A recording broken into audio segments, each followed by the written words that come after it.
নমস্কার প্রিয় দর্শক বন্ধুরা, আমি অ্যাস্ট্রোলজার মধু আর আপনারা দেখছেন আমার YouTube channel Madhu's astro info. সিংহ রাশির ব্যক্তিদের 2025 সালের জুন মাসটি কেমন যাবে, কর্মজীবন, ব্যবসা, শিক্ষা, প্রেম জীবন, বিবাহিত জীবন, পারিবারিক জীবন, আর্থিক দিক ও স্বাস্থ্য, এই সব বিষয় নিয়ে আজ আমি আপনাদের সাথে আলোচনা করব। সকলের মনেই কৌতূহল থাকে যে আসন্ন মাসটি কেমন যাবে, কোন কোন ক্ষেত্রে হবে ভাগ্যোন্নতি, কোন কোন ক্ষেত্রে আপনারা সাফল্য পাবেন, এই রাশিফলের ভিডিওতে আমি আপনাদেরকে বলবো। তবে সিংহ রাশির 2025 সালের জুন মাসের মাসিক রাশিফল জানার আগে জুন মাসে গ্রহদের অবস্থান, গোচর এবং কোন কোন গ্রহ কবে রাশি পরিবর্তন করবে সেটা জেনে নিন। সিংহ রাশির রাশিচক্রের প্রথম ঘরে কেতু, সপ্তম ঘরে রাহু, অষ্টম ঘরে শনি, নবম ঘরে শুক্র, দশম ঘরে সূর্য ও বুধ একসাথে, একাদশ ঘরে বৃহস্পতি এবং দ্বাদশ ঘরে মঙ্গল উপস্থিত রয়েছে। জুন মাসে কিছু গ্রহের রাশি পরিবর্তনও হবে। জুনের 6 তারিখে বুধ প্রথমে রাশি পরিবর্তন করে মিথুন রাশিতে প্রবেশ করবে এবং জুনের 22 তারিখে বুধ আবার রাশি পরিবর্তন করে কর্কট রাশিতে প্রবেশ করবে। এর মধ্যে জুনের 9 তারিখে বৃহস্পতি মিথুন রাশিতে দহন অবস্থায় চলে যাবে এবং জুনের 7 তারিখে মঙ্গল রাশি পরিবর্তন করে সিংহ রাশিতে প্রবেশ করবে। এরপর জুনের 12 তারিখে বুধ মিথুন রাশিতে উদিত হবে এবং জুনের 15 তারিখে সূর্য রাশি পরিবর্তন করে মিথুন রাশিতে প্রবেশ করবে। এরপর মাসের একদম শেষে অর্থাৎ জুনের 29 তারিখে শুক্র রাশি পরিবর্তন করে বৃষ রাশিতে প্রবেশ করবে। এই গ্রহদের রাশি পরিবর্তন ও গোচরের প্রভাব বিভিন্ন রাশির মানুষদের জীবনে ভিন্ন হতে পারে।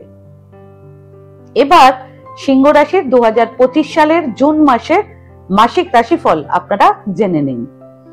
এই রাশিফল আপনাদের চন্দ্র রাশির ওপর অর্থাৎ মুন সাইনের ওপর এবং গ্রহ গোচরের ওপরে ভিত্তি করে আমি বলবো।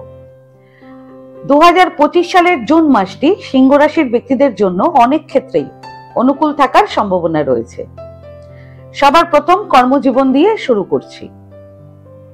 মাসের শুরুতে আপনাদের দশম ঘরে সূর্য ও বুধ একসাথে বুধাদিত্য যোগ তৈরি করবে, যার জন্য আপনাদের চাকরিতে একটি ভালো অবস্থান থাকবে। যারা জবলেস চাকরি খুঁজছেন তারাও কর্মসংস্থানের সুযোগ পাবেন। এরপর জুনের 6 তারিখে বুধ আপনাদের একাদশ ঘরে প্রবেশ করবে, যেখানে বৃহস্পতি ইতিমধ্যেই উপস্থিত থাকবে। সে কারণে আপনারা সিনিয়রদের কাছ থেকে সহায়তা পাবেন। এরপর জুনের 15 তারিখ থেকে সূর্য আপনাদের একাদশ ঘরে অবস্থান করলে আপনারা যারা সরকারি খাতে কর্মরত রয়েছেন তারা এ সময় বিশেষ সুবিধে পাবেন। পাশাপাশি দশম ঘরের অধিপতি শুক্র জুন মাসের শুরু থেকে জুনের 29 তারিখ পর্যন্ত আপনাদের নবম ঘরে থাকায় চাকরিতে আপনাদের ট্রান্সফারও হতে পারে জুনের 29 তারিখের আগে। তবে আপনাদের রাগ কন্ট্রোল করতে হবে, অন্যথায় সহকর্মীদের সাথে আপনাদের কোনো বিষয় নিয়ে ঝগড়া হতে পারে।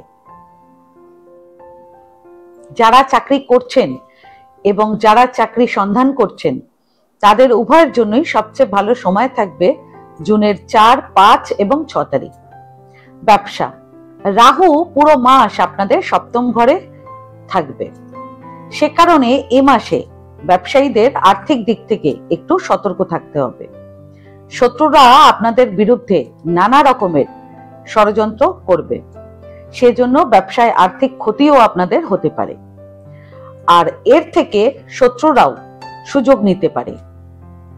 সেজন্য আগেই বললাম সতর্ক থাকবেন এবং নীতি মেনে ব্যবসা করবেন, কোনো রকমের শর্টকাট নেবেন না।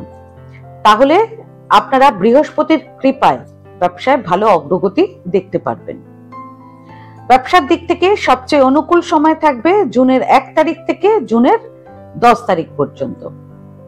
শিক্ষা, মধ্যশিক্ষার স্টুডেন্টদের জন্য এই মাসটি ভালো হওয়ার সম্ভাবনা রয়েছে এবং কম পরিশ্রমে সাফল্য পাওয়ারও সম্ভাবনা রয়েছে।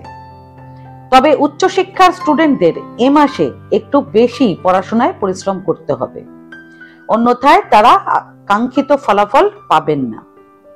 সেই সঙ্গে স্টুডেন্টরা কারো কথায় দ্রুত প্রভাবিত হতে পারে এই মাসে, সেদিকে সতর্ক থাকবেন। স্টুডেন্টদের জন্য সবচেয়ে ভালো সময় থাকবে জুনের 13 তারিখ থেকে জুনের 29 তারিখ পর্যন্ত। প্রেম জীবন, পঞ্চম ঘরের অধিপতি বৃহস্পতি পুরো মাস আপনাদের একাদশ ঘরে বসে আপনাদের পঞ্চম ঘরকে দেখবে। সে কারণে আপনাদের প্রেম আরো গভীর হবে। আপনাদের প্রেমের সম্পর্কের মধ্যে ঘনিষ্ঠতা বৃদ্ধি পাবে, একে অপরকে গুরুত্ব দেবেন। আপনারা আপনাদের প্রিয়জনের কাছ থেকে বিয়ের প্রস্তাবও পেতে পারেন এই মাসে, যার জন্য আপনাদের প্রেমের বিয়ের সম্ভাবনা তৈরি হতে পারে। তবে আপনাদের পঞ্চম ঘরে শনির দৃষ্টি থাকবে, সেজন্য মাঝে মধ্যে আপনাদের সামনে কিছু চ্যালেঞ্জ আসবে। প্রেম জীবনের দিক থেকে সবচেয়ে রোমান্টিক সময় থাকবে জুনের 7 এবং 22 তারিখ। সেই সঙ্গে অবিবাহিত বিবাহযোগ্যদের বিয়ের কথা ফাইনাল হওয়ার সম্ভাবনা রয়েছে জুনের 14, 15 এবং 16 তারিখের মধ্যে। বিবাহিত জীবন, সপ্তম ঘরের অধিপতি শনি পুরো মাস আপনাদের অষ্টম ঘরে অবস্থান করবে এবং রাহু আপনাদের সপ্তম ঘরে পুরো মাস উপস্থিত থাকবে। সে কারণে আপনারা সন্তান ধারণের সুসংবাদ পেতে পারেন, কিংবা সন্তানের সাথে সম্পর্কিত কোনো সুসংবাদও পেতে পারেন এ মাসে।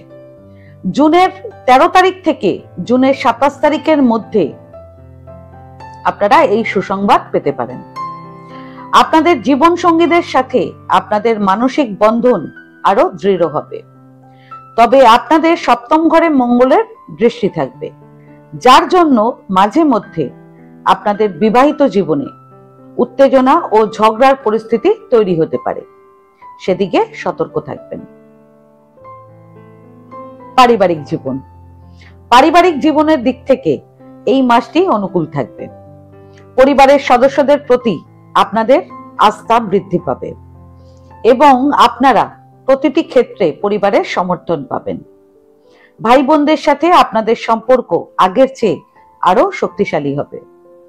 এর পাশাপাশি আপনারা জুন মাস থেকে পুরো জুন মাস থেকে জুলাই মাসের 19 তারিখের মধ্যে হঠাৎ কোনো প্রপার্টি কিংবা কোনো বাড়ি বা ফ্ল্যাট আপনারা কিনতে পারেন।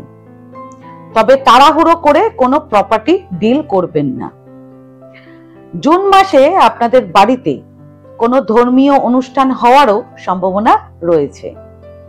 সেই সঙ্গে জুনের 7 তারিখ থেকে মঙ্গল আপনাদের প্রথম ঘরে অর্থাৎ লগ্নে কেতুর সাথে অবস্থান করবে, সেজন্য আপনাদের রাগ অত্যন্ত বৃদ্ধি পাবে। আগেই বলেছি, রাগ কন্ট্রোল করতে হবে। এরপর মাসের শেষার্ধে আপনাদের কোনো পুরনো বন্ধুদের সাথে হঠাৎ আপনাদের দেখা হতে পারে এবং আপনারা পুরনো স্মৃতি নিয়ে বন্ধুদের সাথে আলোচনাও করতে পারেন। এতে আপনাদের মন খুব খুশি থাকবে। আর্থিক দিক, বৃহস্পতি পুরো মাস আপনাদের লাভের ঘরে অর্থাৎ একাদশ ঘরে উপস্থিত থাকবে। সে কারণে আপনাদের একাধিক উৎস থেকে অর্থ প্রাপ্তির সুযোগ থাকবে, যার জন্য আপনাদের আর্থিক অবস্থার দিন দিন উন্নতি হবে। তবে মাসের শুরু থেকে জুনের 6 তারিখ পর্যন্ত মঙ্গল দ্বাদশ ঘরে থাকায় আপনাদের হঠাৎ খরচের সম্ভাবনাও থাকবে। পাশাপাশি জুনের 6 তারিখ থেকে বুধ একাদশ ঘরে বৃহস্পতির সাথে অবস্থান করলে আপনাদের আয় বৃদ্ধি পাবে, ব্যবসাতেও লাভের সুযোগ থাকবে এবং যারা চাকরি করছেন তারাও বেতন বৃদ্ধির উপহার পেতে পারেন। সেই সঙ্গে মঙ্গল জুনের 7 তারিখ থেকে আপনাদের প্রথম ঘরে অবস্থান করবে, যার জন্য আপনাদের ব্যয় কমতে শুরু করবে এবং আয় বৃদ্ধি পাবে। আগেই বললাম, আপনারা সম্পত্তি সম্পর্কিত বিষয়ে ভালো সাফল্য পেতে পারেন এই মাসে।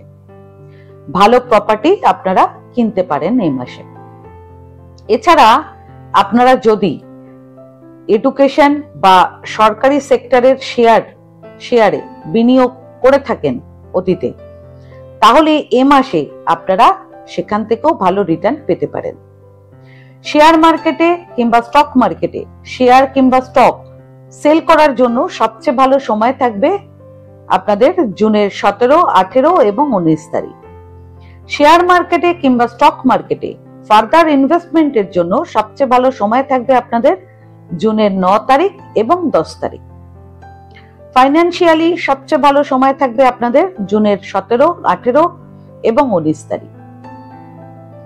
স্বাস্থ্য, কেতু পুরো মাস আপনাদের প্রথম ঘরে অবস্থান করবে এবং জুনের 7 তারিখ থেকে মঙ্গল কেতুর সাথে আপনাদের প্রথম ঘরে উপস্থিত থাকবে। সে কারণে আপনাদের রক্ত সম্পর্কিত সমস্যা, ত্বকের সমস্যা হতে পারে এই মাসে। প্রয়োজন হলে অবিলম্বে ডাক্তারের সাথে পরামর্শ করবেন। হেলথ ওয়াইজ একটু বেশি কেয়ারফুল থাকবেন জুনের 29 এবং 30 তারিখ। কি প্রতিকার করবেন এবার জেনে নিন। সবার প্রথম প্রতিকার, প্রত্যেক দিন সকালে স্নান টান সেরে শুদ্ধ বস্ত্র ধারণ করে সূর্য দেবতাকে জল অর্ঘ্য নিবেদন করবেন।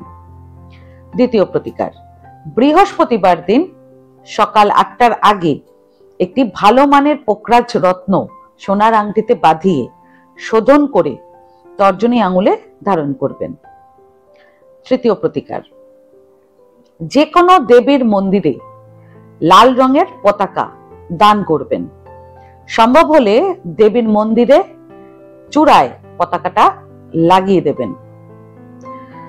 এতে আপনাদের কিংবা আপনাদের পরিবারের ওপর আসা যে কোনো ধরনের সমস্যা দূর হবে এবং পরিবারে সর্বদা সুখ শান্তি বজায় থাকবে। আজকে ভিডিওটা আমি এখানেই শেষ করলাম। আমার এই ভিডিওটাকে যদি ভালো লেগে থাকে তাহলে ভিডিওটাকে লাইক করবেন এবং আমার চ্যানেলটিকে সাবস্ক্রাইব করে দেবেন। আর সাবস্ক্রাইব বাটনের পাশে একটা বেল আইকনের বাটন আছে, সেটা প্রেস করে দেবেন, কারণ নিয়মিত যে ভিডিওগুলো আমি আনছি সেটা সবার আগে আপনারা জানতে পারবেন। তাছাড়া পরিবার কিংবা আত্মীয় কিংবা বন্ধু বান্ধব কারো যদি ভিডিওটার প্রয়োজন হয় তাহলে ভিডিওটাকে শেয়ার করে দেবেন। আর আপনাদের যদি কোনো প্রশ্ন কিংবা কোনো মতামত থাকে তাহলে আমার কমেন্ট বক্সে কমেন্ট করে আমাকে জানান। আমি চেষ্টা করব যত তাড়াতাড়ি সম্ভব উত্তরটি দেওয়ার। ধন্যবাদ।